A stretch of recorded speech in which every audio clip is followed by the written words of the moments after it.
Why don't I have any self-respect? Oh, you're an actress, honey. Incredible. Hello, everybody. Welcome to Broccoli Horror Picture Show. I'm Nick. Hi, I'm Emma. And last week was Girls Week, as we chanted that you missed, Nick. And this week is Emma and Nick Week.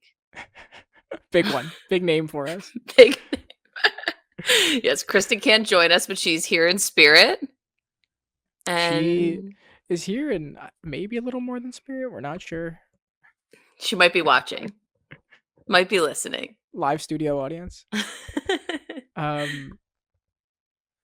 But yeah, this is our final go of the movies that other people seem to like that you just can't get behind.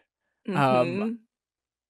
I'm sad I missed last week because I did have thoughts, but I want to hear a brief overview of your thoughts of Rise of the Planet of the Apes. The first thought you got from me was that I made a chicken Caesar sandwich and forgot to Absolutely record any devastating. of it. Made it, made the cutlets, made everything from scratch, went out, got a nice baguette. Just all I had was a picture to show for it. I'm going to make a chicken Caesar salad inspired by you and the movie. Inspired by me and the monkey. Yes. Yeah, I mean, this is like it was one of the first like blockbusters I remember like really being excited for and going out to see. And it's a similar thing to Jurassic Park in Jurassic World where it just like lacks the heart of the initial movie and you don't really know what's missing other than like the soul. Mm-hmm. But that was my main point that I had behind it was just like I kept saying Lithgow to myself over and over again. I can't believe, is he our most watched actor? No. But it is crazy. We really went on about him. I can't say his name. I can't go backwards and say his name right now, so I just have to. I'm sorry, was I too mean about the Lithgow thing? On No. I was. The only thing is funny is that no one told me for like an episode and a half. And again, he's been playing that old guy for so long. Sorry, I know we're not doing the Rise of the Planet of the Apes part 2. But no, there was some more Lithgow banter. There had to be. It was inevitable. But yeah, that was my biggest takeaway was both those movies kind of lacked the soul that the initial movie like really gained its fame from, and it's a very weird spot to be in. Those two were very similar movies in ways. And then now we're doing something very different this week. I will say, having watched them both back to back, I think Jurassic World was probably a better movie of the two. Mm-hmm. But I think that Planet of the Apes was more of a vehicle and did a better job of creating the sequels that came after it, whereas Jurassic World just kind of did that, but like only in a very small hinting way, whereas Rise of the Planet of the Apes like went back and was like, this is the beginning of it. You have a lot of time to fill between then and now. Yeah, it really is a setup movie, the whole thing. We kind of walked away liking it. I mean, I still had to say I hated it at the end. It wasn't, I hated it because of the animal abuse. That was like why I hated the movie and why I couldn't watch it when I was 14. Which I thought I had that meltdown about it when I was like 10. Turns out I was 14, which seems too old to have had a meltdown about animal abuse in this movie. Anyway. Yeah, enough about Rise of the Planet of the Apes. What are you talking about this week? I'm talking about Birdman. I feel like with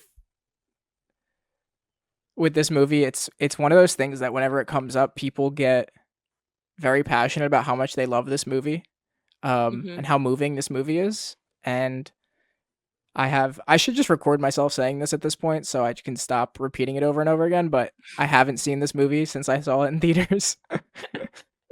It's kind of the discussion with every single movie that comes up, I feel like. But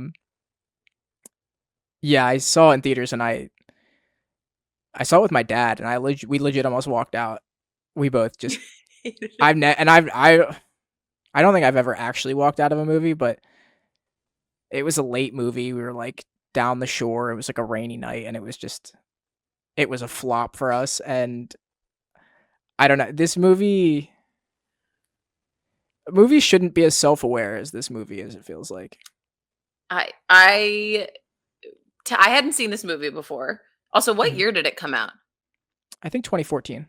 Okay. I had not seen this movie before. 15 minutes in, I knew it was not for me. This was not the movie for me. And I then knew we were going to agree on it, which is really funny that we're going to have. I completely agree already. We should have had Matt come on this episode because he feels like he would be a good counter to this feelings of He dislike. likes he's upstairs. He would be happy to come down. He sometimes states that the podcast needs another white man voice and that he wants to be that for this. I think he liked it. He wasn't going in passionately, but I don't know if that's because I was saying I didn't like it, but he does like Raymond Carver, and we do have Raymond Carver books here. This this movie feels like somebody, how do I put this? It feels like somebody else made this movie and then somebody tried to make a douchier version of it afterwards. And I I guess that's kind of what their play is too with the Raymond Carver play. It's like its own douchier version of itself, but it's rough.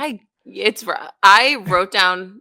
I know quotes are for the end. This is not going to be my closing quote, but this is a quote that I feel represents how I feel about this movie as we're going in to talk about it. It's Ed Norton's character, and he's talking to Emma Stone, and she asks him about acting and how do Mhm. you go on stage and pretend to be someone else? And he says, I pretend about every place else, but not out there. And I literally wrote, for fuck's sake, give me a break. He he's like a character out of like 500 Days of Summer Grown Up. Yes. He is It's like Joseph Gordon-Levitt, but just like more problematic outwardly. the perfect, yeah, the world had grinded him down a little more, but he's like the perfect combination of over and underwritten at the same time, Yes. where it's like if you tried to write a character in college without really knowing what people were like, but you had like the literary knowledge to make somebody sound smart and kind of edgy, but you didn't have the like worldview to do it. That's what Correct. his character felt like. Mike Painful. Shiner. Shiner. Um, and again, just like having Ed Norton play that role feels like, I know people are like, wow, it's so fun that these characters are like playing their own, what their public perception is, but it's just like it plays as corny to me. I think so too. And I don't know if you have notes about this too, but during I couldn't stop thinking about The Studio, which Mhm. is a show we both love. Yeah. Um and I had to Google like was The Studio inspired by this movie? Hmm. Same composer. And the Oh, music really? the whole time I was like this is exactly like The Studio, some of the stressful Yeah. scenes, and it's cuz the music it was the same composer, which for briefly I wrote in the middle of my notes, I like this movie now. And I Well, think it's because I was thinking about The Studio. that leads us perfectly into the intro, which is the thing that I appreciate. There are a lot of elements of this movie that I think, I'm gonna turn this light on because I'm in the dark. That I think like I can appreciate and get behind. It's just like an overarching feeling that kind of guides me away from it. But there are scenes that are great. It does create like an intense emotion, like stressful emotion, like the studio does in that way that you're talking about. So there are Mhm. definitely elements of it. I think Zach Galifianakis' character is fantastic. I Just wrote down he doesn't stand out in this movie. the him not standing out and not being funny is the funniest thing he could do. Just him just like being a kind of random guy in this movie is the funniest. Just the fact that it's him is so funny for that. It's kind of like Um Jack Black in King Kong. yeah, maybe that's what Jack Black was going for in King Kong. Um but one of the big things that I do appreciate is I love their font and this Oh, opening. interesting. I like when they do like individual stylized fonts for specific things, and they do a good job with it at the beginning. They have that quote card about like just wanting to be loved in life. Yeah. Again, I've seen this movie and my memories of it were pretty much the end, which it feels like it takes fucking forever to get to when you're rewatching it. So I knew what it was hinting at and what it was headed towards. Did that leave a lasting feeling with you the first time watching it, or did you just kind of forget about that quote card at the beginning?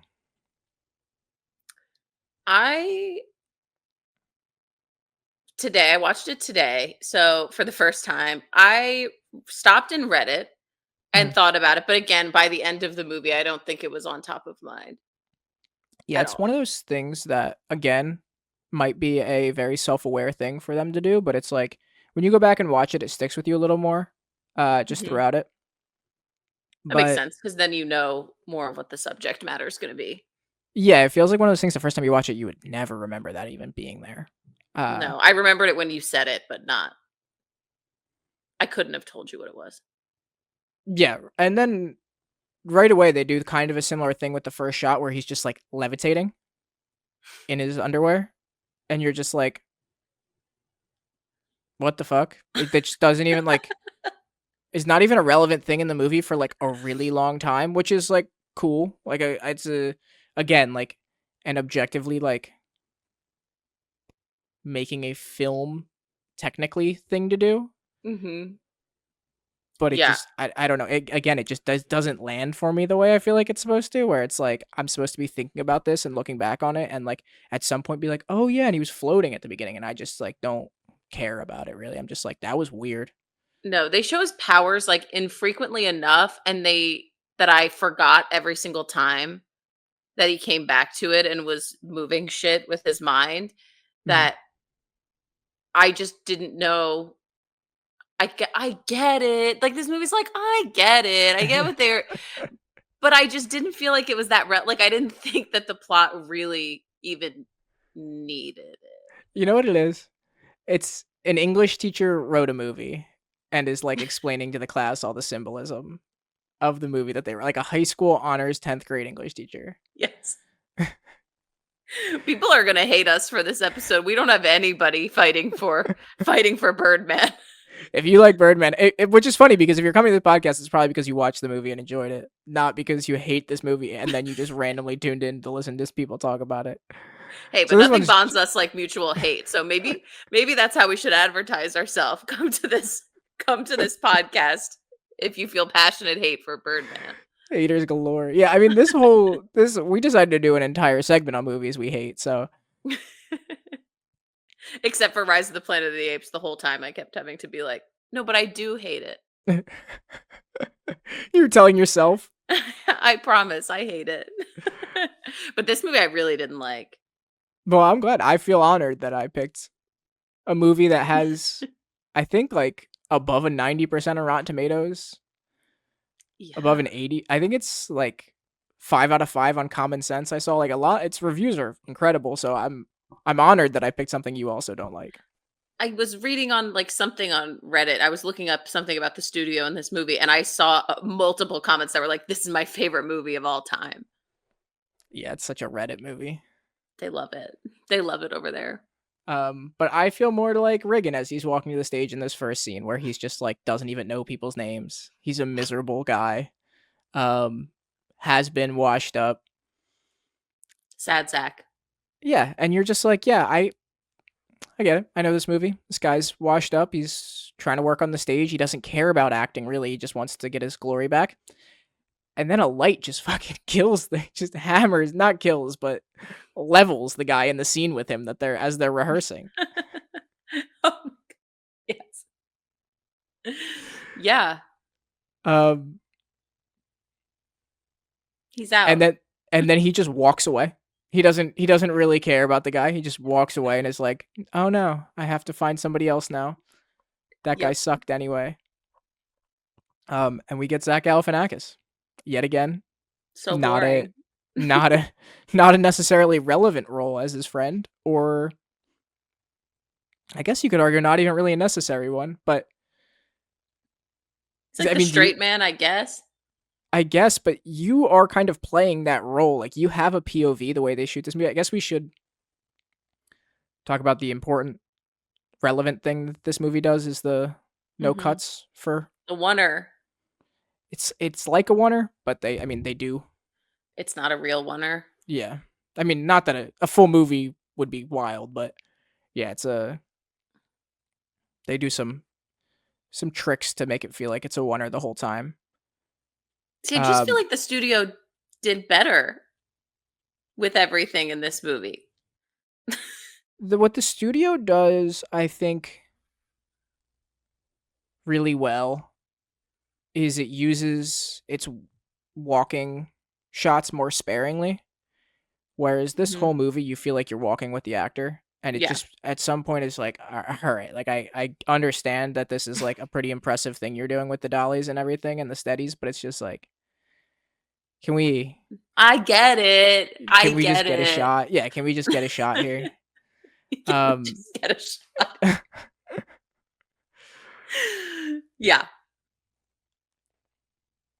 um, and yet again, I'm just breezing through stuff at the beginning of this movie because the stuff that happens at the beginning of this movie is not even really relevant whatsoever by the end. Yeah. But the Bland. first really like yet again another thing that's like him levitating.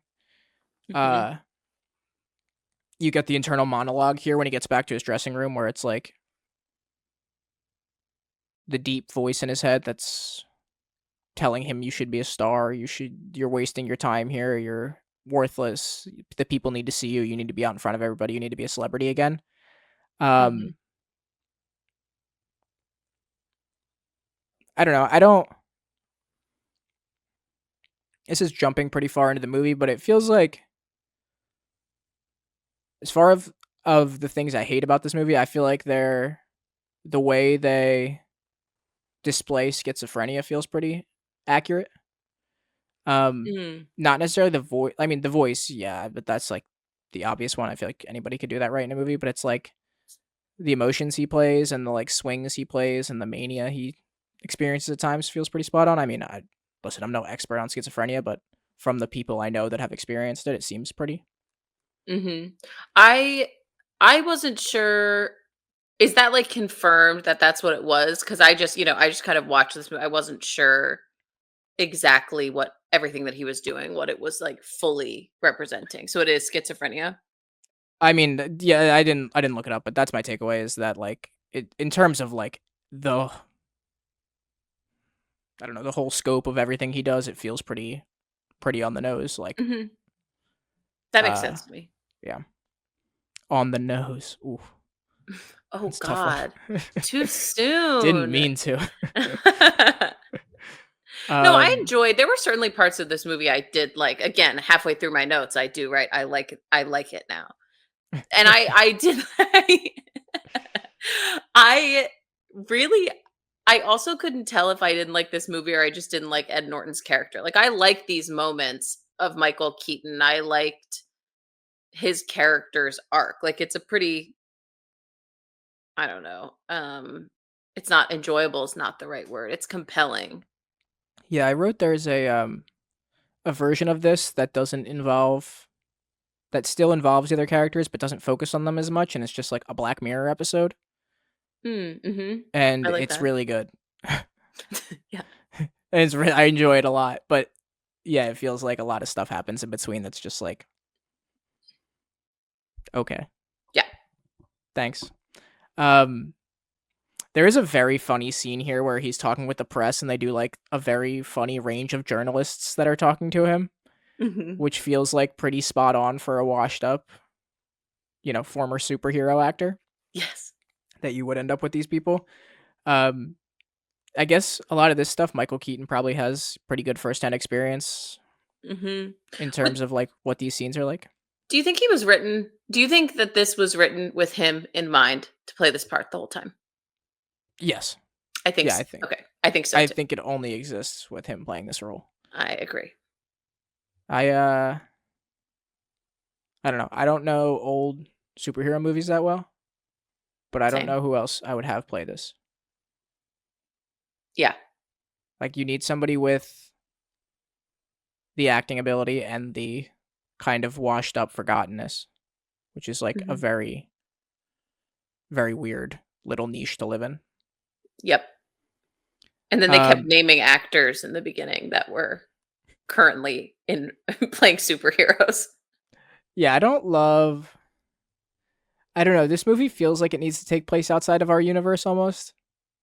Yeah. And I don't like when they name like real world stuff and it kind of like Carver's fine, like that kind of thing. Mhm. Like it feels like it could have split off at a different time, but like naming like super modern stuff felt, I don't know, it like took me out of that world and like put me back in our world and made me feel like this movie wasn't as viable to me in my head.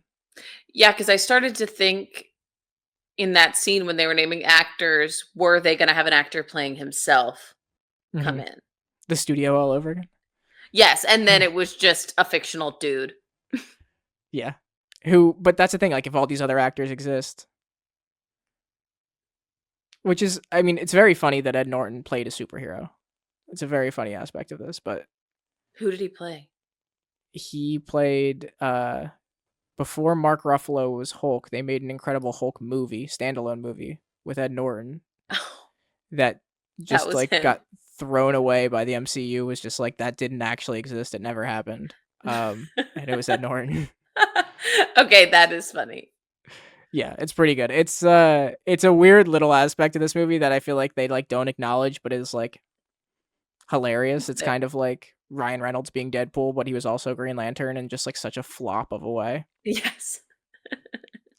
Um but yeah, you get your first after this journalism scene and you're kind of they're kind of just like scrambling for an actor. You get a again a very weird Naomi Watts in this movie, but she's just talking about how she knows somebody who can play the role and right away you get an inkling of did he get fired? Did he quit from his last role? And they're like it's kind of the same thing with him. Both, yeah.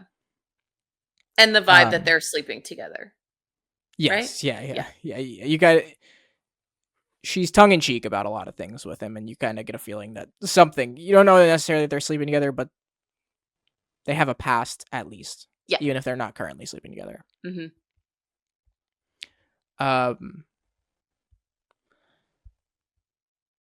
After this, you go on a. He becomes almost a co-lead in this movie for a little while at Norton, Yeah, I'd say where so. before he actually falls off the face of this movie and disappears at a certain point for a long time, you're like, now it's just they're both the leads in this movie, but it's only for like the middle section of it. A very strange Definitely. little. Um,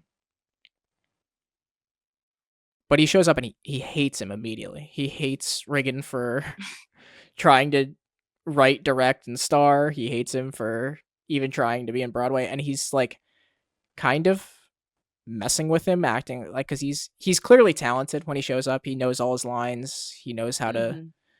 play them in any way he wants to. And Reagan's intimidated by him, but also like wants his approval really badly Yeah.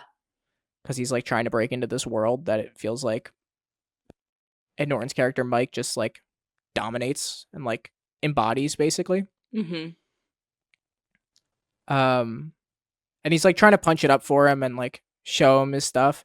At this point, do you feel like you're like, wow, he's good, or do you feel like, wow, he's a douche? I mean, it can be both, but like, which one were you more leaning towards? Both, but definitely douche. Yeah, I think probably when I was younger, I would have been like, wow, he's really impressive, like the Mhm. character, and now I'm Mhm. just like, fuck this guy. Yeah. Like, The Taylor scene oh yeah, yeah, with Emma, even though Naomi Watts ends up making more of a fool of herself in that scene than he does, and his dick is out the whole time, yeah. She gets which is a caught with her big dick feat. out. Yeah, she does. Big feet, you know what that means.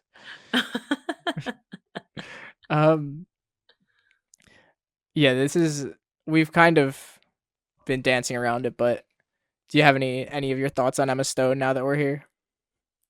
I mean, I just love her in everything. She's Yeah, definitely a bright spot of this movie and pretty much whatever she's in. Also, her eyes are so gigantic in this movie. It's almost distracting yeah, every time she's on screen. yeah. She's a bug. she's she a bug. Sorry, Emma, you bug. They Um, they really also with the black eyeliner enhance it. it feels like Emma Stone and Elle Fanning could play this role the exact same way. and like no one else could play it like both of them. But if you swapped out either of them, I don't think there's any role that I've ever seen that would be more like exactly the same performance in my head. I could not agree more about the two of them. I also thought I mentioned her on some episode recently. Sophie Thatcher from Yellow Jackets, who's been like in Harvard, she would be this part now if this Yeah, yeah, movie yeah. came out now. I just said that about her in a different movie. Maybe I'm just seeing a lot of Sophie Thatcher these days, but I can specifically see her playing this part, but she would Uh-huh. play it differently than the two of them. Elle Fanning is like the bridge between Emma Stone playing this part and Sophie Thatcher And, playing this part. It's like Elle Fanning plays it in the in between time. yes, and Sophie Thatcher's full edgy. Yeah, yeah. Oh yeah, she sees a little bit more through Mike Yeah. than this character does. Yes. Emma Stone plays it a little more naive. Yes, definitely. A little more sheltered. Yep. Um but you get your first inkling of like I keep saying the word inkling. I'm stuck on that word today. You get your first feeling of like Reagan is a bad guy, but in more ways than just like he's kind of an annoying washed up star. He's actually like a bad dad, and Mhm. she's like clearly traumatized and has some problems from neglect. Yeah, she just got out of rehab. Yeah, just got out of rehab. She had a drug problem, and she's just like I don't know. She's just kind of Naomi Watts calls it out. Who feels like maybe also is the straight man in this movie. Naomi Watts. Yes. Yes. Um, it's just like she's fucking weird. Naomi Watts is a little bit doing the Kevin Can Fuck Himself, which I just rewatched, where everybody else is doing ridiculous things and she is the Yeah, one like really like, is this happening? Is yeah. anyone else experiencing what I'm experiencing? They're all in the sitcom lighting, and she's in like the dark world of this is chaos and horrible. Almost being raped on a Broadway stage. Like she's just Oh living my in a god. different reality. Yeah. Yeah, that part. Jesus Christ. Yeah, it's This part is the first time where like we talked about a little bit, you see like the camera goes away from Riggin. So it's not just like it's kind of what we complained about. It's like not just a movie about him, Mhm. which would be I think better, but it's like we get these like side plots that I feel like we don't need Mhm. and doesn't like help us towards a very big like in this crescendo that we're building up towards. It's like just kind of these like little dull moments that happen. Yeah. I don't know, at times it feels like it's kind of supposed to be funny, but it's like I mean it's dark, but I don't know that it's funny. Yeah, there are some moments that are like I think we're meant to laugh at.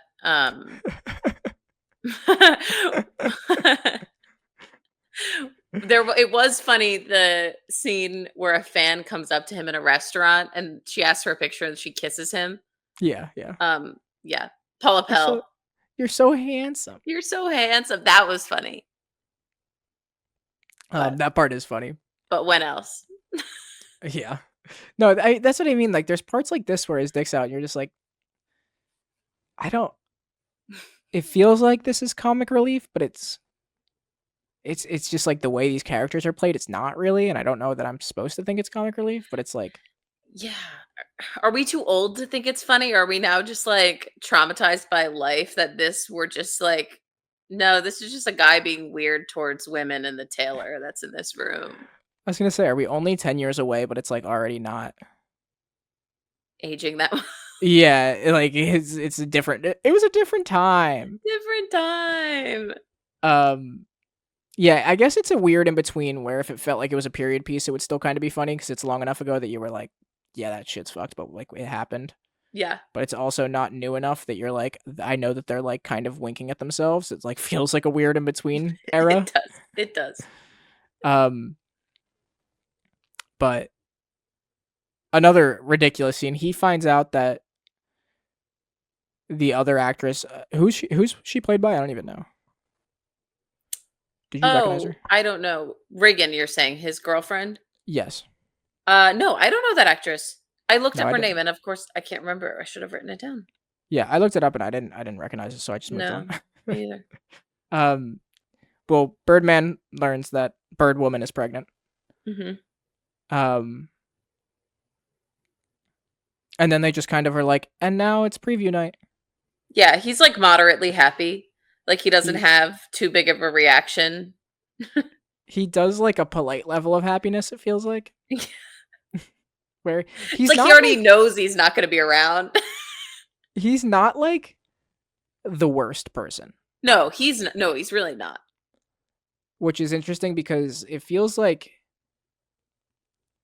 what I had a really hard time with in this movie was the bounce back and forth between unreliable narrator and the real world. Mm-hmm. Because there are times where you're like in the real world perspective, and there are times where you're like in his head. And I know it's like intentional that that's happening, Mm-hmm.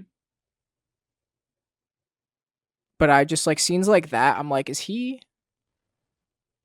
that the real world response, or did he think he was being nicer and that was his vision of the scene, where he just thought he was being kind Uh, of polite and he blew her off? yeah, that's interesting. I mean, when she eventually, spoiler, isn't pregnant Yeah, and she's they not pregnant. talk about it, but I guess you're right, that could be his. I was like, they seem pretty jovial about it. Like they're like saying they'd be bad parents, but then she admits that she really wanted to be a mom. Like that seemed pretty authentic. But again, I guess if it's all his retelling But it's like in sometimes his not. perspective, I know. It like And obviously bounces the you out scenes of it. he's not in are not his perspective. Yeah, that's the thing. Is like I was like sometimes I'm like it's all his perspective, and then it's like the scene where he's blowing up, having a freak out. He's like throwing stuff around the room with I don't know whatever you want to call it, his telekinesis. Hmm. Uh, and then Zach Galifianakis walks in, and it's like out of that perspective. All of a sudden, it's like, well, he's in the scene. You know what I mean? Like it's And like he perspectives walks in change. when he's just like, oh, he just destroyed this room, Yeah, which is probably what happened. yeah, yeah. The That's what I mean. the metaphor is so thick about his powers that I almost was just like, no, I just think he has powers. I like at one point it was kind of just like I don't feel he like thinking through this. when he walks in, it's true. It's a certain point you're just like, I just want to buy into this because I think this movie's a little more fun if he just actually has powers. Yeah, that's how I was feeling, and that's what I chose to believe. But when he walks in, he's like kind of like ripping stuff up with his hands. Like he's not like fully done yet. So like he does see him doing damage for a little bit, Yeah. even though it's towards the end. Yeah. And there's just no way in his own head he was like tearing up a little piece of paper like that. Yes, I know he doesn't really have powers. No, I know. I'm just saying like they kind of show you a little bit that he doesn't, but it's like I don't know. It's that's what I mean. It's just the perspective bounce really throws me off at times. But Yeah. for this movie being like it was sold as like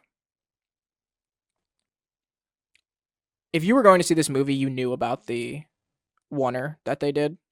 Like it was sold as Mhm. like a, you know, cinematic thing. Um I'm pretty disappointed in the way they transition at times. Some of them are cool when they do time jumps. Mhm. Uh this one they just like cross a wall and all Yeah, of a sudden on the other side of it it's like, you know, half a day later. yeah, I wasn't I didn't like I knew about the oneer we could just from hearing it. I don't know. I have not really been culturally aware of this movie until now. Like I know it existed. I knew that that was a thing. But I wasn't blown away by it at all. No, it's there's times where you're like, "Oh, that was cool." But The it's like lighting's really cool the whole thing sometimes. didn't have to yeah, sometimes. But it was I'm just being like the whole sympathetic. thing didn't have to be. I was really curious to see if you had a different perspective on this movie just from a theater perspective because I feel like a lot of the tone they're trying to create is like that build up to opening night Yeah. and that like they do a good job like it made me very tense, made me very Mhm. anxious, but Mhm. It I was wondering if that was supposed to be part of it is like the whips and stuff and how tight it is backstage and how everything like that. Definitely. And I thought that was like very satisfying. All the tension they build with live theater. And I also kept thinking about the sound person because they're having full conversations on stage when they're under that blanket. I was like, their mic person really has to be on it backstage the whole time. And I know it's Yeah, Broadway and they definitely are, but I felt like there was a ton of tension with that. And then even that was giving me tension underneath the surface of like that a the mic would come whole up. that a mic would come up at the wrong time, and then obviously this is way down the line in the movie, but when he gets locked out of the theater, that was probably my favorite scene Yeah. Oh yeah. I of do. the movie. I literally write that down when we get there. It's like this is like what this movie feels like it's should have been building up to, not what it actually builds up to. Yeah. Um,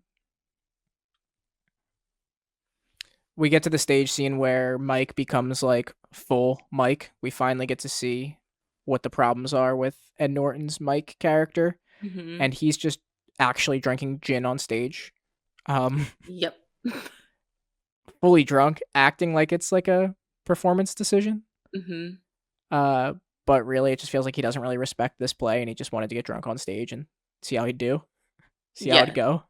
But do you think he's so self-involved that he convinced himself fully that he should be drinking for his art?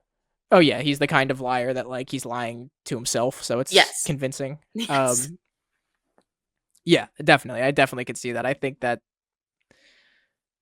I don't think he'd ever admit that he was like blowing something, but I think deep down he knows that he wouldn't do this if he really gave a shit about it. Yeah. Um, but they have a blow up fight on stage because he swaps it out with Regan does the right thing, which is just like swap it out with a bottle of water that's in one of the fake cabinets. Mhm. Um, and Mike just like blows up and ruins the whole preview, like throws a fit on stage. To be an audience member, isn't that kind of the dream sometimes with theater that you like as an audience member, you want something like that to happen? Like I would talk about that for the rest of my life if I was in Yeah. that audience. Yeah, that would be awesome. I mean, especially on like a preview night, like that would be the best possible outcome. Because like, what are you gonna do? Like, it'd be pretty cool if this play gets like happens to get huge, and you're like, well, I saw it in previews, but outside of that, like, what's best case scenario? A big giant fight when something goes wrong. I've only seen one Broadway show in previews, and it was a play. My friend Emily and I went to see it our senior year of college. We Mhm. bought tickets one night when we were very drunk and we saw that Michael Cera was going on Broadway, and we asked no questions and we bought tickets. I don't even think we realized it was previews. Um and then after, this is such a side story. After the show, we the A24 actor, he hasn't been in stuff recently, Lucas Hedges. We Mhm. ran into him on the street after we saw him in the show. And it's the only genuine run-in with a celebrity that I've ever had, and we told him, Oh no. Oh no. Emma's frozen.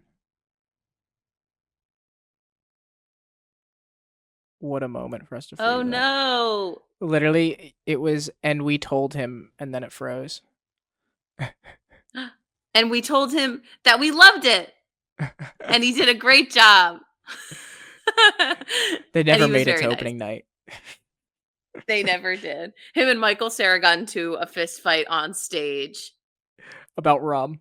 about rum. Michael Cera had a very intense Boston accent, and Um, that was it. what was it called? I don't. It was really good. It was called the Waverly Gallery. It was like a big deal because this comedian Elaine May, who was in her Mhm. 80s, was in it. And it was like one Oh, of her last performances. fun. I don't know if she died, but she was old. But R.I.P.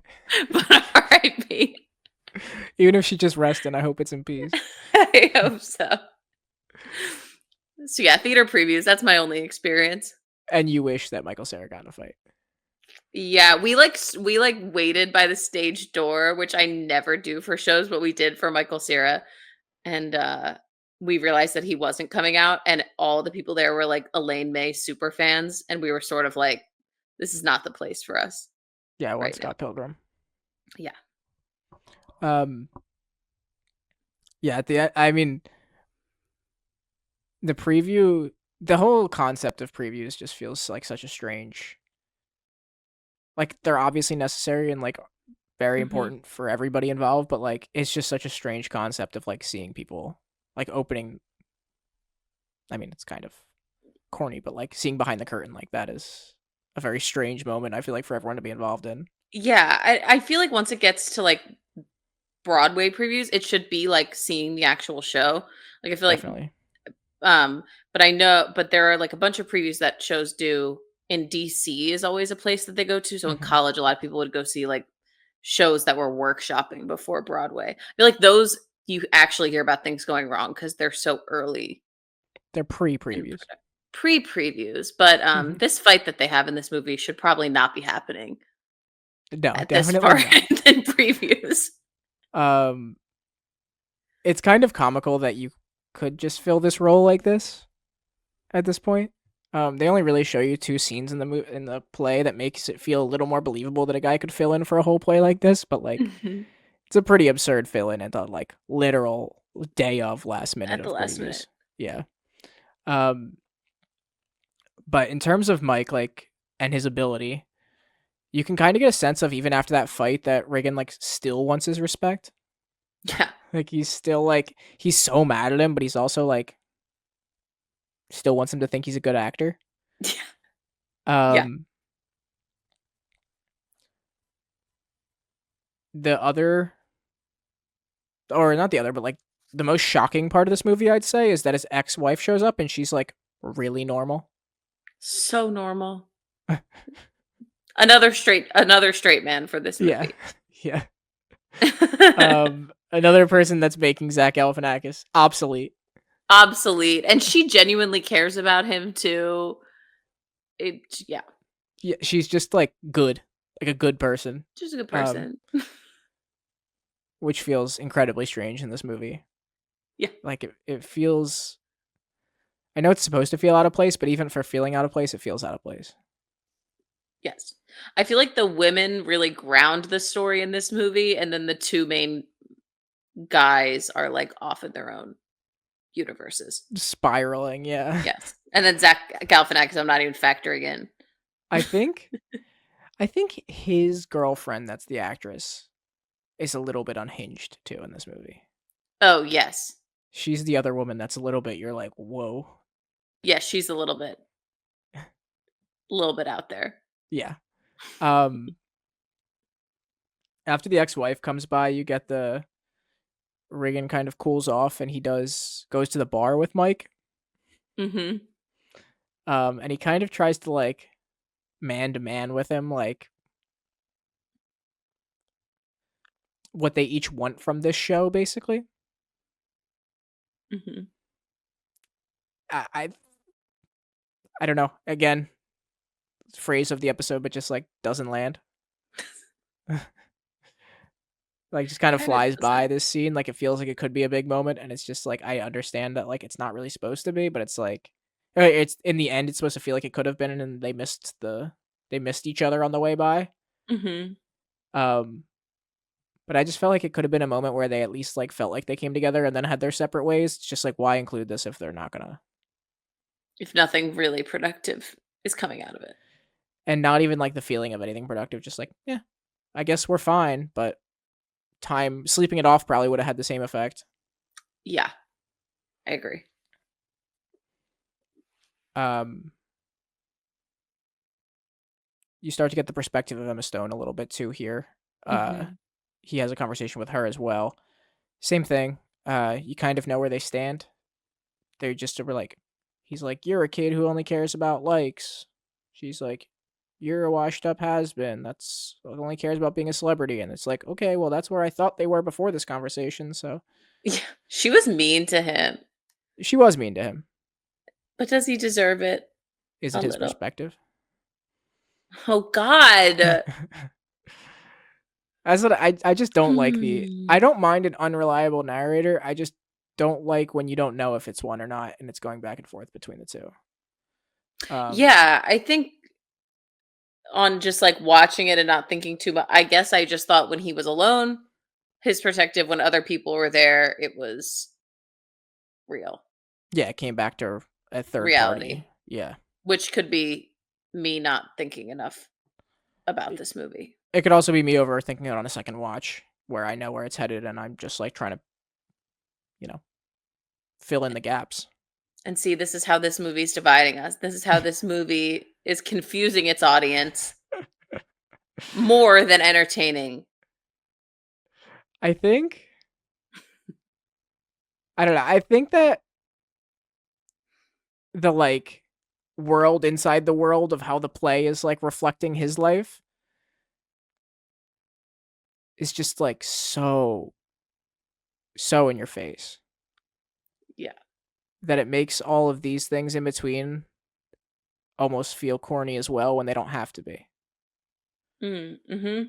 Like it's like we're building this world on top of this world that's already kind of about like the real world. Like it's a reflection of these characters' real insecurities, the actors' real insecurities.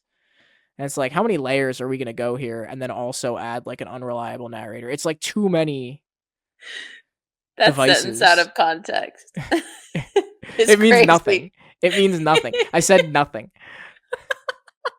But that's again, that's what this movie does to you. And we're like right in the middle. This isn't even a recap at the end or the beginning. This is just me dead in the center of this movie, just spiraling. Wow. And we followed up with a rape. Attempted Oh, rape. Jesus Christ. I mean, that's what happens next. And it's like full dark. Like this movie up to this point, again, like we said, are they joking? Like, is it supposed to be funny? Is it this was full scary. Yeah, he's like, and again, it's like under the guise of, so to paint the picture, if you made it this far into this episode, you've seen the movie. So I don't have to really paint the picture that much, but he's just, it's funny the way he builds it up with "I'm getting hard." Yeah, he was so excited. We He know we didn't learned wait. that's a problem for him. Yeah, you don't. I mean, at the time, you don't really know that, but yeah, No, you I did not. and you don't know. Yeah, you don't know what their, uh, History. yeah, you kind of again, you said mentioned earlier, you kind of have an idea of it, but you don't know exactly what the depth of their relationship is at this point. Mm-hmm. But yeah, he's just literally tries to have sex with her on stage in a scene where they get interrupted pretty quickly. Yeah, they don't have. They have no time. They have no time. Like the amount of time it would even have taken him to convince her, like if through that she said yes, Yeah, it would have been it would have been over. yeah, no, none of it makes sense. But No. regardless, yet again they like try to soften it with comic relief after, where they show him hard on stage. Mm-hmm. I don't know. I kept thinking of Honora at this point Oh my God. because they didn't have the intimacy coordinator. I was like, is this what the set was like? Oh my God. Not the Yes. rape, but like just a guy walking around hard. Hard. Oh my God. Again, was thinking about the audience too. Like if you're in the audience, you'd be like, did he just like put something on underneath the covers or is this real? Yeah, is this how it's supposed to be? But the audience laughed. I feel like they knew it was real. Yeah, I feel like you'd have to laugh because you'd be like, that's absurd. During the emotional crescendo of the play, he just destroyed it. Yeah, and then after this, you finally get like, I don't know, a little bit of the women's personalities, I guess. But then, like, the scene goes nowhere. They just make out. They make out. Nothing ever comes of it again. Like, it's never brought up. Like, I don't know, maybe I'm wrong, but like, fresh off of an attempted rape into somebody making out is like a pretty crazy Turn around. And use of the only time you really utilize the women in this movie in any way that's real. Scenes like this, I'm like, this just gives me the vibe of male director that just wanted to make two of his actresses make out. What what if you kiss? What if you guys kiss? It feels like something they'd say in, like, behind the scenes, "Oh, this was improv, and they thought it was incredible, and they left it in the movie." She just felt the urge to kiss her. And also, Um, after Riggins comes in, also the no, build up to the kiss Mike doesn't even, like, make sense. Mike comes in, right? No, Reagan comes in first and he tells Naomi Watts, like, "You're beautiful, and I'm Oh, so yeah. happy you're part of this Uh-huh. show." And then his girlfriend's like, "He's never said that to me." Yeah. And then later, Mike comes in and is like, And she gets mad at yeah, yeah, yeah. And then we I follow him out. I mean, they could have kept making out. We just don't know because we follow Mike. yeah, it's not their scene anymore. It's not their scene anymore. Um, yeah, we follow Mike into an Emma Stone truth or dare conversation. These were like kind of painful scenes. Uh, pretty like incredible the way she snipes that bald guy on the sidewalk with her spit. Yeah, I didn't see Like it. It didn't happen. one of the most impressive things that I can. I mean, if it did happen, she nailed that guy. And she was leaning so far off the edge to do it too. Oh yeah, she was out there. Yeah. But yeah, a very corny kind of showing of both of their like stunted emotional states, and this is where I think this is where maybe another time is where they get the. Oh no, it's the second roof scene, I think. Um, Mhm. Get the what? the quote that you had mentioned earlier. That's when they're on the lighting catwalk Oh when they go all the way in. yeah, This one was where he shows to me his first like honest thing that he's really said, which is when she says like, "Do you want to fool around with me?" And he's like, "I'm afraid I wouldn't be able to get it up," which was like the first time I thought he was being real with someone. show vulnerability. Yeah. Showed vulnerability, and it was like his real fear. But then he forgets about that fear the next roof scene. It doesn't last. Doesn't last. Reagan then attacks Mike. They have a fight. Yep. Uh, just like I don't know, full crash out. Reagan Mhm. does the weird thing where he lies about his childhood. Um, which I think is he's trying to prove to Mike that he's a good actor. Mhm.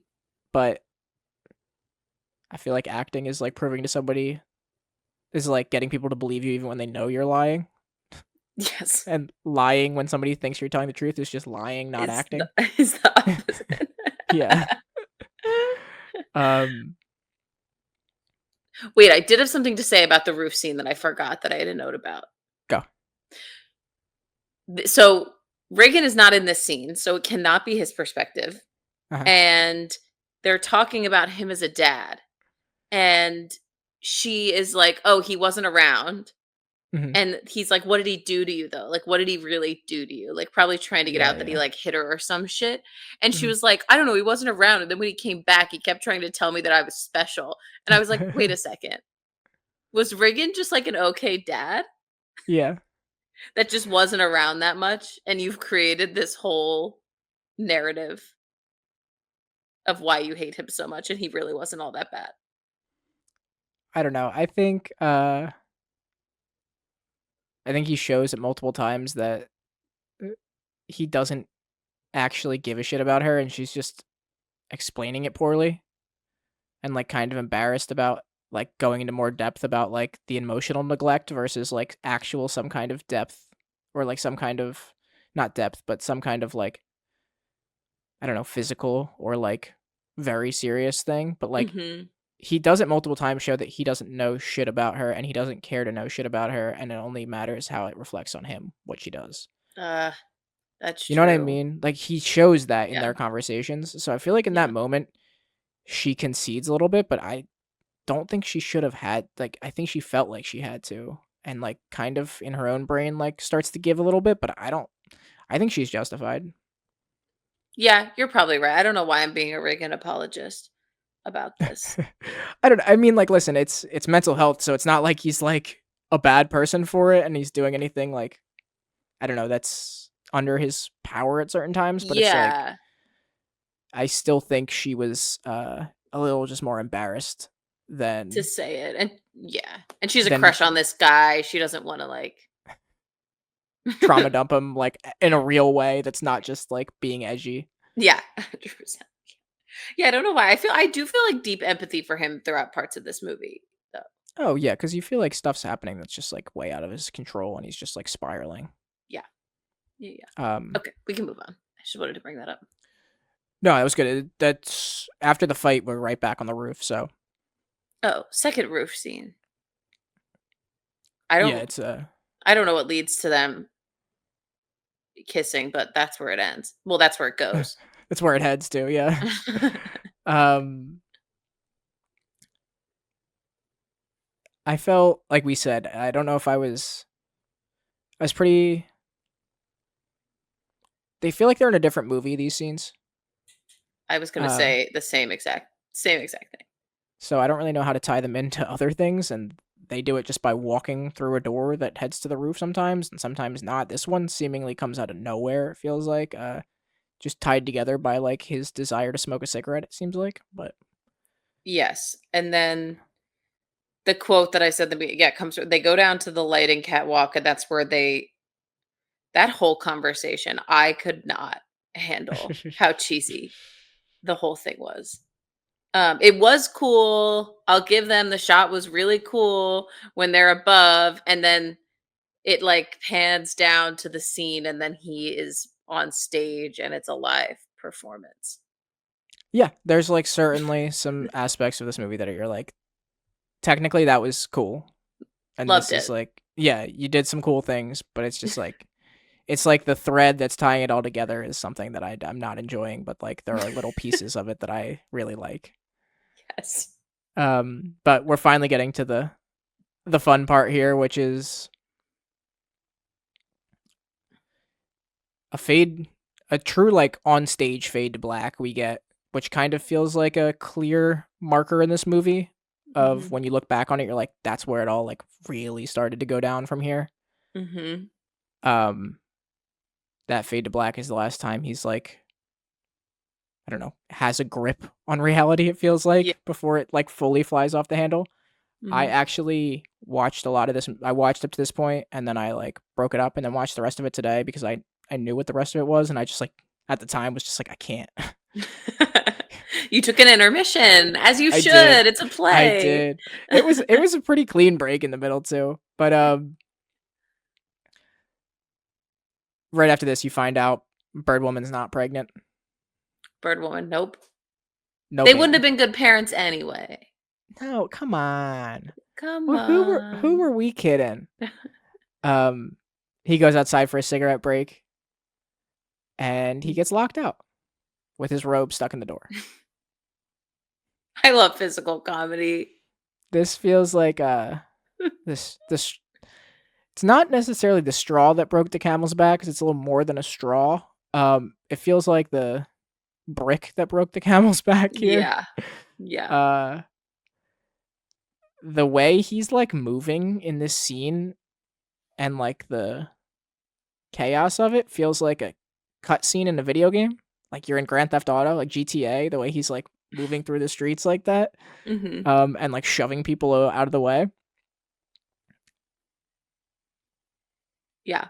And the I guy don't I I did laugh at the guy that wanted his autograph, and he was like, "Don't be a dick, give me your autograph," when he's naked. not even acknowledging that he's in his underwear, just No, the I love first you. person the first person he interacts with.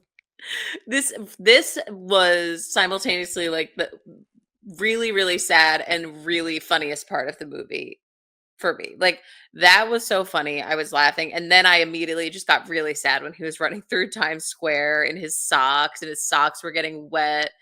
But then Wet Socks. Wet The Wet Socks Socks really hit. really hit in this Something scene. that did land. Something that did land is Wet Socks. And then I was really laughing. And I don't even think I was supposed to, but I was really laughing. Like, he finally gets back into the theater. He like goes through the front doors and he starts performing this scene, the final scene of the show from the back of the theater, which again, keep going back to the audience. You might be like, oh, this is cool. At first, you're like, oh, this is cool. Until he puts his wig back on as he's walking down the aisle. Then, as an audience member, I would have been like, all right, well, that's weird. He Yeah. probably should have had his wig on before he came in here. And maybe the prop gun.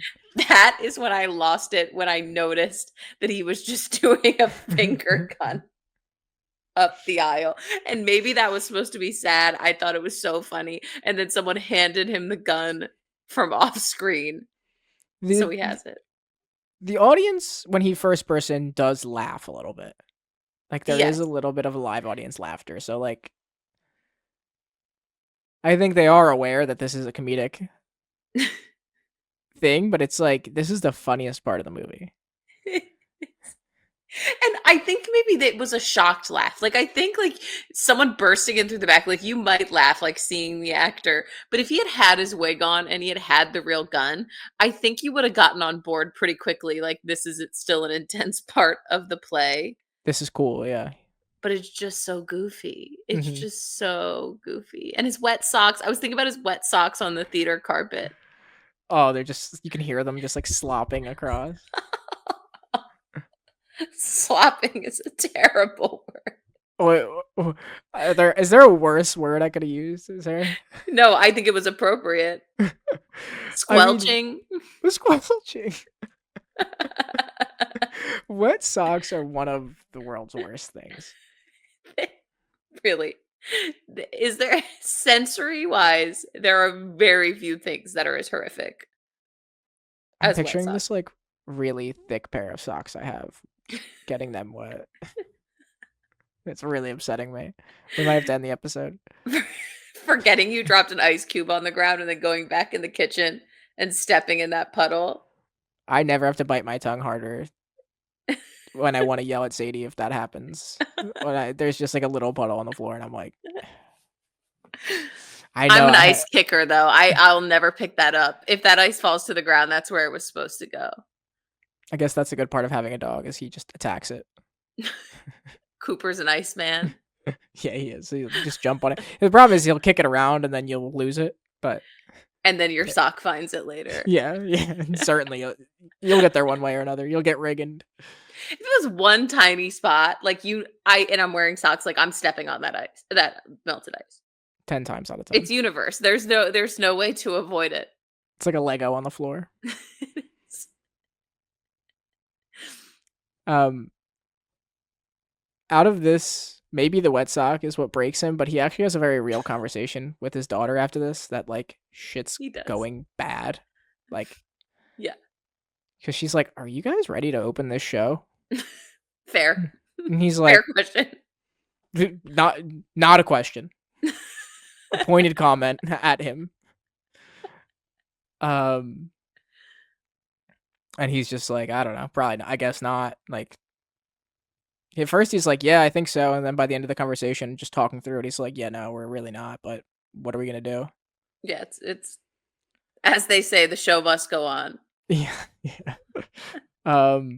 He goes to the bar to drink it out. He runs into the critic. She's extraordinarily mean to him. Yes. My quote for the end comes from this scene.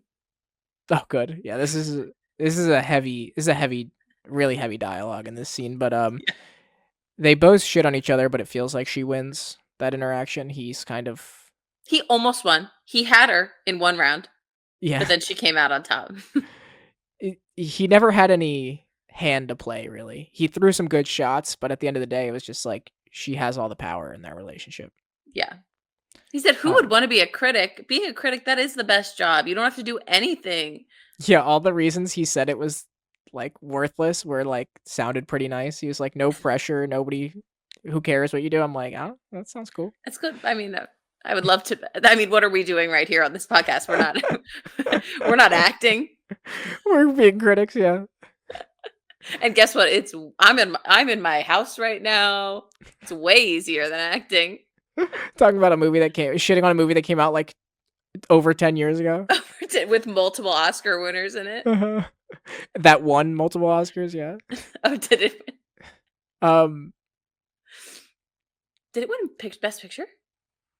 no, it No. didn't. No, it didn't. I forget what did in 2014. Let's see. What Oscars did Birdman win? It's got to be editing, right? 12 Years a Slave won that year. Ah. Oh, it shows what it was nominated for. This is not important. Oh, maybe it just got a bunch of nominations. I thought it had one. It feels like it would have won a bunch of stuff. What? Oh, I didn't finish my question. When? I just said what Oscars did Birdman? Anyway, there's not a good list for me to find Well, it. maybe it didn't. Maybe I was projecting. Eddie Redmayne won. Oh, Whiplash came out that year? No chance. J.K. Simmons had that in the bag. Yeah. Oh, that's really tough to make a movie that's like super technical about acting on stage and then not clean up it's a tough one. Tough. They did one Best Cinematography. Makes sense. Yeah, they deserved it. Oh, director won too. Best director. That's a big one. That is a huge one. Film editing, Whiplash beat it though. Good for Whiplash. I love that movie. Talk about movies I love. Yeah, Whiplash feels like the same kind of tension as this movie, but in a way that is better. In a way that I like more. Yeah, I was gonna say it's a lot more lasting. Like this movie's tense while you're watching it. Whiplash, you feel for like a month. Whiplash stays with you. That's also why. How much more do I remember Whiplash than I'll remember of this movie? Yeah. I mean, yeah, Whiplash is something. But all right, we're doing it next week. Fine. We're doing it right now. We're changing. We're shifting gears. After that critic scene, you start to get the really like he's really losing it, where the guy on the street that's screaming starts saying the same things that the actor in the beginning of the movie was saying. We think that's a hallucination, right? That guy. Yeah, it feels like it has to be. He's literally saying exact word for word what the guy at the beginning was saying to him. Yeah. It's the first time you start to get the full personification of the voice when he like wakes up on the sidewalk. Mm-hmm. And it's like, this isn't just a voice in his head. He's like actually seeing Birdman. It's so close to Batman. Like it looks, the costume, everything. Yeah. And he starts to like envision the world as if he's in a movie and back on being a superhero. And they show him jump off the roof. Yeah, what happened there? What happened there from that other guy's perspective? This is one of the ones where I just like, I have nothing. Even on rewatch, I was like, what's that? Why is he doing that? You know what I mean? Because like, when you're watching it the first time, you can like kind of like, you're like, oh shit. Because you think that there's a consequence to that action. When you're rewatching it, you just like know that nothing comes of that. So you're like, why did that just happen? It's like the makeout scene. Nothing comes of it. There's no reason. It's never brought up again. No, it's bizarre. And then the MasterChef billboard is in the background with our boy Gordon Ramsay. What? Why? Do you think that was an accident? Like, do you think that's just the billboard that happened to be up that year, that time, and they just left it? But it's so there that it feels like it. It's no billboard has ever been more there that it feels like even if it was just happened to be there, they made a conscious decision to like leave it that much in the frame. And talk about pull you out of a story. Nothing makes me feel the cold, harsh reality than fucking MasterChef. What is more American and modern and dystopian in our world than MasterChef. And I watch MasterChef. Look. Yeah. This isn't shitting on MasterChef. This is just shitting on the choice to have it in the movie right now. And just shitting on, I don't know, what everything looks like. I don't know what I'm saying. See, this movie's making me say that. What everything looks like? What is that? This That's not movie English. this movie needs to be more contained than just like being outside at times. Yes. Feels like it's too big when it's outside. Like it's overwhelming for the camera to be outside. It needs to just be inside. Yes, and it works fine on the roof when Phantom's across the street. Like Phantom of the Opera, longest running Broadway show. That's actually kind of the best show that could be. Well, not anymore. It closed. It was. Mhm. Feels like the best show that could be across the street because that is a slightly timeless musical. That doesn't Yeah. pull me out of it at all. It's also just like it's a musical in this movie. It That's fine. Like if we're talking about Carver, Phantom of the Opera existing is fine. is But fine. Gordon Ramsay? It's Gordon like Ramsay doesn't exist in this world. It's like him yelling Ryan Gosling at some point. It's like these actors that are playing these guys have probably met Gordon Ramsay and Ryan Gosling. So now I'm like tying together what their worlds are like with without who plays, you know, if Gosling's playing superheroes, then who played Ed Norton's Hulk? If it's not Mike Shiner. It's hurting my brain.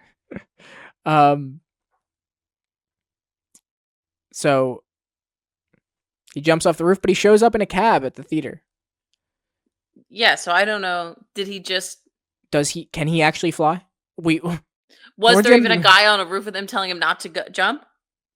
Listen, the way this movie ends, there's a chance he could actually fly, but then decided to get in a cab for some reason, even though he could fly. He can fly. His powers are real. He shows up in a cab, and this is another time jump that's fine, but it's just like time passed. It just kind of like lets you know time passed, and now it's time for the show. We jump right to intermission. Yeah. We sure do, Nick. We sure do. What is the first act of this play? We'll never know. Doesn't matter. Should we just read the book? I guess. I don't know if it's gonna be what his adaptation was, but I'm gonna have Matt come down at the end of this episode and defend the movie and the book and give him 60 seconds. The book is probably great. Yeah. They are. They're like, yeah, they're great. They're good. Their covers are cool. I mean, the covers we have are cool. And I said I have to pull them out during the show, and I didn't. You could do that while Matt's talking to me. Yep. Intermission comes and everybody is like loving the show. Yeah. His ex-wife comes to see him, and his dressing room is full of flowers, and you're like, at this point, where did Zach Galifianakis buy all of these roses? He has no one else in his life.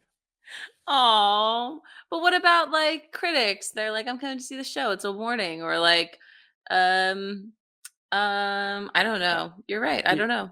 You know more about the theater world. Maybe it's something that happens. But I don't know if critics send you flowers. They probably don't. They don't want. Maybe they actually don't want you to know they're coming. Isn't that? Yeah, it feels like I don't know if it's like I know about food critics from Ratatouille. I'll tell you, Anton Ego wasn't sending any flowers. No, he's hiding. Okay, yeah, I just made that up. I don't know.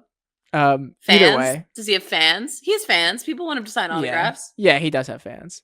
They said they were selling tickets for like $500, so somebody's sending him the flowers. But I also do like to picture, like, I wish we had a cutaway scene of Zach. It wouldn't fit at all in this movie, but of Zach Galifianakis buying all those flowers. All of them. He's just lugging them in. Just his arms full of flowers.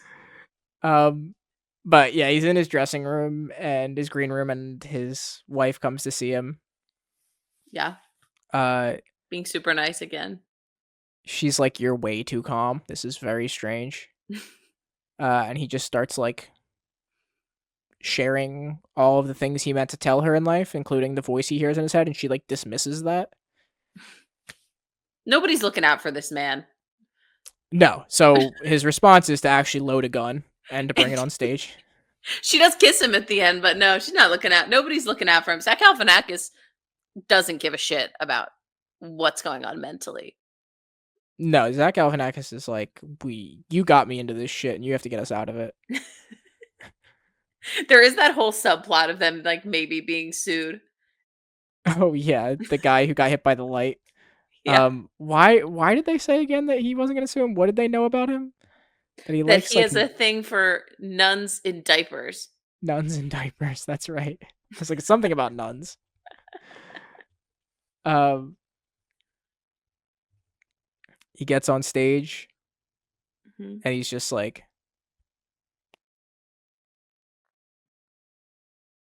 I don't know. He's clearly spiraling, doing like a weird little laugh, and they're all like, "What is going on with this guy? That's not the prop gun we've seen this whole time either." Yeah. Even though Um, Mike was probably thrilled because he said earlier, "When I can see the fake gun, it doesn't make me nervous." yeah, Mike is clearly caught off guard by whatever's happening with. Yeah. It's the first time that you see him on stage like look uncomfortable because he's like, "What is this like weird little laugh he keeps doing?" Yeah. And He's like, like, "Actually, I'm all talk. I didn't want a real gun. I'm all talk." I want none. I want no parts of what's happening with you here. No. Um, and he shoots himself. Yep. You actually get some cuts here because you get a weird little death montage. Mhm. Uh, I don't know. Those always feel weird to me in movies. Trying to show like Yeah. the totality of life on screen feels like a weird. Mhm. But they use their standard stock jazz music from this movie. Yep. Uh, Sounds exactly like the studio. yeah, which is funny because a lot of the like we said, that open with the quote and stuff has the same vibe as the studio too. Yeah, I think the studio must have pulled a lot from this. Yeah, it's a way more grounded version of this, Yes, and way funnier. and actually a comedy first, Yes. like And comedy the pacing. self-aware is, like, the whole point of the comedy Yeah, the self aware in is it. comedy, not I don't even know what the other side of it would be like. Self-indulgence, I don't know. Yeah, I did write a lot self indulgence here on my notes, but I was talking I about love a how self-indulgent movie, though, and this did not do it for me. I love, like, everyone complains about that first episode of Bear last season. I love that. This movie y- did not do that for me. this movie, it's like I was saying, it's like the scene in Family Guy where Peter keeps saying that The Godfather insists upon itself. Yeah.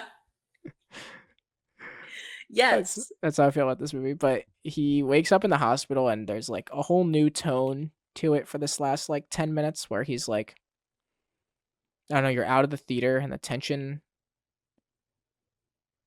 feels like an exhale happened. Mhm. Feels like the Um, epilogue. definitely. Uh, the ex-wife is just like seems to be genuinely worried about him. Just a good person. Mhm. Zach Galifianakis comes in and is like, the reviews are awesome. Aren't you happy?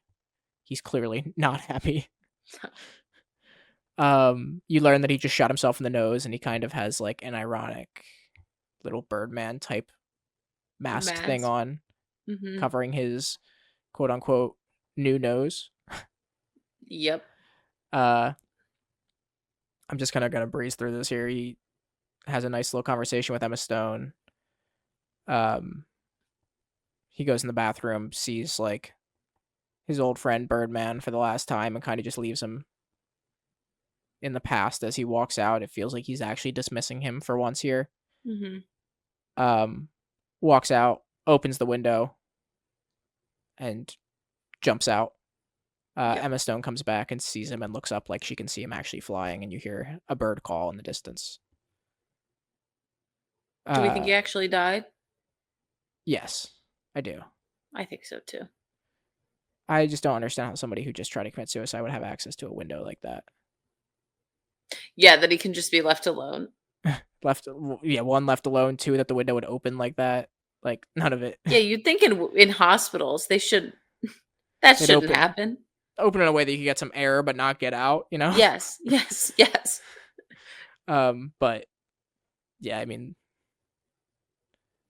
that's another part of this movie that it's like maybe you're supposed to be able to suspend disbelief because he's like doing wild shit the whole time, but it's like you're also pulling me back into reality by referencing real world stuff the whole time. So it's like Yes. a bit I of pick just holes. thought it's like right in between.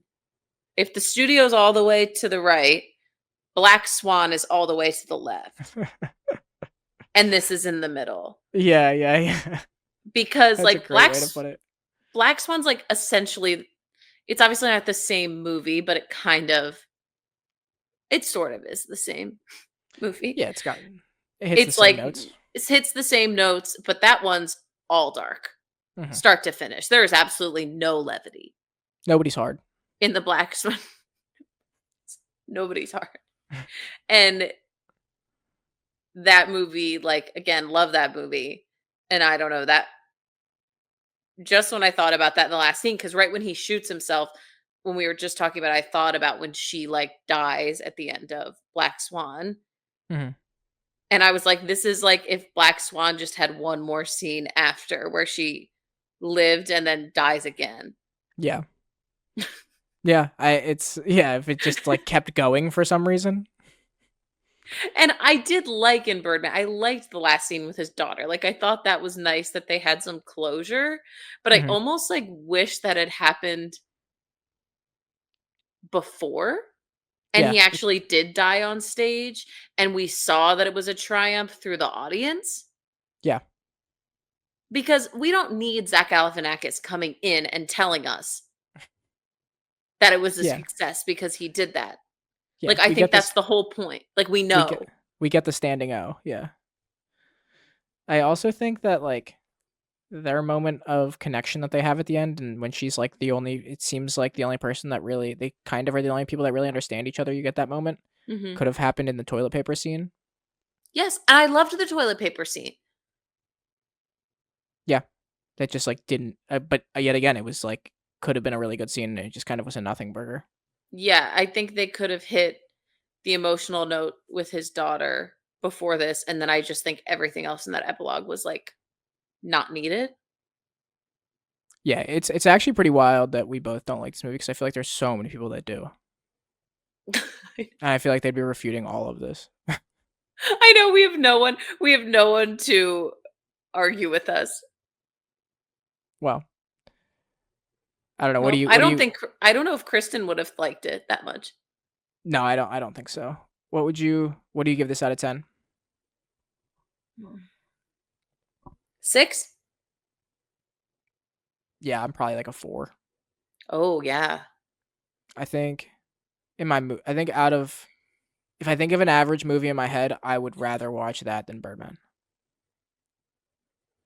An average movie. Yes, because like Oh, we've talked about this before though.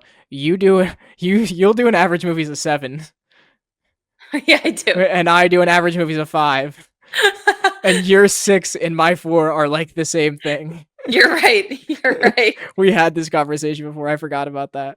I forgot about it. I can't even remember it now, but I think that that's true. I don't even remember what movie we were arguing about, but one time we had an argument where you were calling a movie a 6 and I was calling it a 4. I think like this, or it was like an 8 and a 6 or something like that. And we went through the whole thing. And we realized we're making the same argument. We just have a different number We scale, have the same basically. opinion. We just enjoy fighting. We just use numbers differently. I don't remember what the movie was. No, I have absolutely no idea. It was probably No, something. It was probably it was probably like Land Before Time or something that was just like completely. no, I never seen that movie. Oh, that's right. Oh my god, live text from Kristen. My rating was a 5. LMAO. I'm right in between. Perfect. Kristen, That's you're perfect. listening? Scary. All right, should I get Matt down here to defend it for a minute? Real quick before, who's hottest? I can't believe I'm saying this. I really can't. But Ed Norton.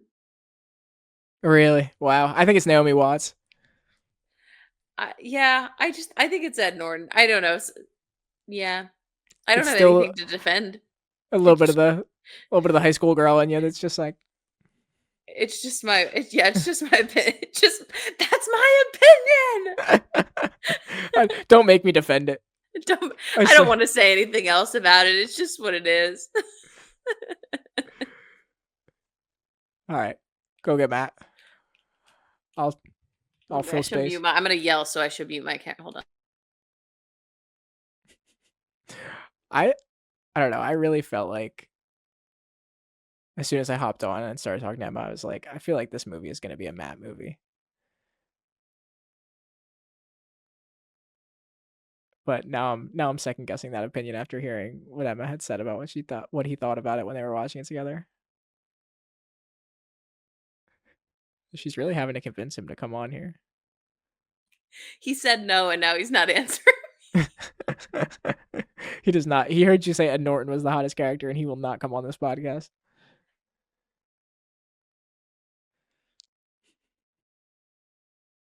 I could just see her yelling Matt on mute. Maybe he can't hear me. I think he's gaming. Oh, that would make sense. Wow, he's always asking to be featured in this podcast, and he gets his moment, and he blows it. Gets gun shy. He freaking blows it. Okay, well, I guess he didn't love it that much. Maybe one day we'll give him another chance. Yeah, I think Ed Norton plays, like we kind of talked about this, but just like the most Ed Norton role of all time. Big Like, time. This or Glass Onion? is there any? Yeah, it's true. Is there any recasting you do in this movie? I feel like it has to be what it is, other than what we talked about with Emma Stone's character, is kind of a timeless daughter, edgy daughter character. I guess basically what I'm asking is, would you recast? Because Zach Galifianakis could be a lot of people here. The wife could be a lot of people here, but like, would you recast either of the two that are like the spiraling? Yeah, that's what I'm trying to think about that. I can see Gyllenhaal playing Norton's character. Interesting. I can see that too. But then I'm kind of like, if you're doing Gyllenhaal, it might as well still be Ed Norton. Yeah, it's kind of the same role. It's not like doesn't move the needle. Michael Keaton, I think Walton Goggins could do this right now. That just came to my mind. Yeah, it doesn't have the same like meta thing to it, but no, it wouldn't. But he, I think, is capable and can get really dark, but also like I think he would do the comedy of it very well. But I don't know if Walton Goggins has enough sad sack energy to do it. Yeah, it feels like he has to be like out of the limelight for a couple of years, and right now he's like only been on the rise since he's like really come into it. He has too much charisma right now for it. This is a movie where I can't ask my stock question that I'm going to start asking, which is, would this movie be better with the cast of He's Just Not That Into You? Because you'd have to have like Ben Affleck play. I think Bradley Cooper could probably play either of the two male parts. Bradley Cooper, I saw in Ed Norton's role. Yeah, but Unless even now he's getting older. I think he could play Keaton's role now. And you'd have Justin Long play Ed Norton's role. Justin Long could not play. Justin Long would be Zach Galifianakis. Yeah, it has to be Affleck and Cooper in the two leads. Yeah, but Affleck as the Ed Norton to Bradley Cooper doesn't work for this movie. I think it would have to be the other way around, but even then. What other guys are in that movie? Kevin Connolly, who's E from Entourage, and Chris Christopherson. I swear there was another male lead in this movie. I mean, between Justin Long, Ben Affleck, and Bradley Cooper at the time, this was because then you have Scarlett Johansson, Jennifer Aniston, Drew Barrymore, Jennifer Connelly. So, Scarlett Johansson's definitely Naomi Watts. Yes. In my head. Jennifer Connelly is the other actress. Is Drew Barrymore Ed Norton? Oh. Drew Barrymore is Emma Stone, just the wrong age. Oh, definitely, yeah. Jennifer Aniston is the ex-wife, I guess. Yeah, I guess so. Justin Long is Zach Galifianakis. Yeah, that's what I said. Oh, okay. I had to make sure we were there. It's not. Oh, We've Busy no Ed Phillips Norton. was in this movie too. Busy Phillips is the other actress. Yes, is the girlfriend. And Jennifer Connelly is Ed Norton. Is Ed Norton? Yeah. That actually really makes the most sense to me. Jennifer Connelly to Bradley Cooper's Keaton. Yeah. And Affleck's just not in it. He didn't make the cut for this one. So here's the really funny thing about Jennifer Connelly being Ed Norton, which you had to have done this by accident. She is the female doctor in Hulk. Is she really? Not in Ed Norton's Hulk, but in another Hulk. Hulk movie. Yeah. Well, so then it's even perfect. So confirmation. Yeah. We just don't have a teen for Emma Stone. No, that movie came out too long ago for there to be a. Yeah. You'd have to just use like Drew Barrymore with Frozen in Time. Age down the Irishman. Irishman style. Scorsese Barrymore. Also, then now I'm just picturing Jennifer Connelly and Drew Barrymore having a romance of a teen girl and an aging male actress. I said aging male actress. That's what I meant. I'm really excited to shoehorn. He's just not that into you in every movie that we do now. It's perfect. Wait, who would have been Caesar? It's Kevin Connolly, I guess. I was gonna say Ben Affleck. Ben Affleck in this movie, it feels like has to be because he actually played Batman. Has to be. Oh yeah, realistically, if we're casting, he does have to be Birdman. But yeah, Ben Affleck as Caesar is hilarious. Yes. Ben Affleck, I'd watch Rise of the Planet of the Apes with Ben Affleck playing every role. Call him up. We have to do it. A one-man show. It is funny that Ben Affleck as Michael Keaton and Bradley Cooper as Norton works, but it switched does not work at all. Yeah, I think Ben Affleck, I don't think people have very strong opinions on him. I don't have like that incredibly hot of a take on Ben Affleck, but I think he's pretty talented, but I think he kind of pigeonholes himself because he wants to be cool all the time. And I think he can be edgy in the way of being dark, but I don't think he can be edgy in the way of like coming off corny almost. He like is a good actor, but there's something so like like real, like tortured neighborhood dad. Yeah, yeah. Like something that he can't hide about that's like core to him. And it doesn't like he doesn't want that to be his energy, it feels like. No, but it so is. He like does it sometimes and sometimes he'll try to lean away from it. And it's like, you gotta go back to it, bud. I'm sorry. Wow, I'm really glad every episode is just gonna end with us talking about Ben Affleck now. Someone I just don't care about at all, but you know what? I care about him in this sake because I love he's just not that into it. We'll talk ourselves into strong opinions every time. There's kind of no food in this movie. Do you have any food thoughts? No chicken, poultry of some kind. Bird. Yeah, there are. I mean, he does drinking. Yeah, there's drinking, but yeah, there's a martini at one point. That's like the only thing that really gets highlighted as a drink. All right, maybe I'll make a martini then. Something simple. I like that. This feels like a martini movie too, and on vibes. Yeah, fast before this movie and just have a martini. And don't sleep. And don't sleep the night before. 2 nights before. And then I think you'll love it. All right, take us out, Emma. All right. That's so fucking lazy. You're a lazy fucker. That's it. Bye, everybody.